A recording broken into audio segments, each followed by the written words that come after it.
मध्य प्रदेश के मुख्यमंत्री शिवराज सरकार ने कोरोना रोकने के लिए दिनांक 23 मार्च 2021 को 11 बजे और शाम को 7 बजे सायरन बजाकर आम जनता को मास्क के लिए जागरूक करना, कोरोना से बचाव के लिए मास्क पहनना जरूरी के तहत जिला प्रशासन, पुलिस प्रशासन मौजूद कमल चौक पर मौजूद रहा। आपको बता दें, आज 11 बजते ही सायरन बजने के बाद बिना मास्क के बिना घूम रहे लोगों को मास्क पहनाए वितरित भी किए। इस पर कलेक्टर मयंक अग्रवाल ने कहा कि मध्य प्रदेश के मुख्यमंत्री के अनुसार मेरा मास्क मेरी सुरक्षा के तहत सभी मास्क पहने और 2 गज की दूरी बनाए रखें। दुकानदार ग्राहकों को बिना मास्क के सामान नहीं दें, उन्हें मास्क भी दें और दुकानदारों के बाहर गोले बनवाएं। वहीं नीमच पुलिस अधीक्षक सूरज कुमार वर्मा ने कहा, पिछले साल कोरोना काल हम देख चुके हैं, दोबारा रिपीट करने की आवश्यकता नहीं है। जागरूकता अभियान के तहत हमें जागरूक रहना है।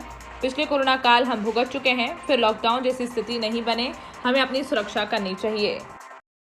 लेटेस्ट न्यूज देखने के लिए प्राइम ब्रेकिंग न्यूज चैनल को सब्सक्राइब करना ना भूलें और साथ ही डेली अपडेट्स पाने के लिए बेल आइकन को प्रेस करें।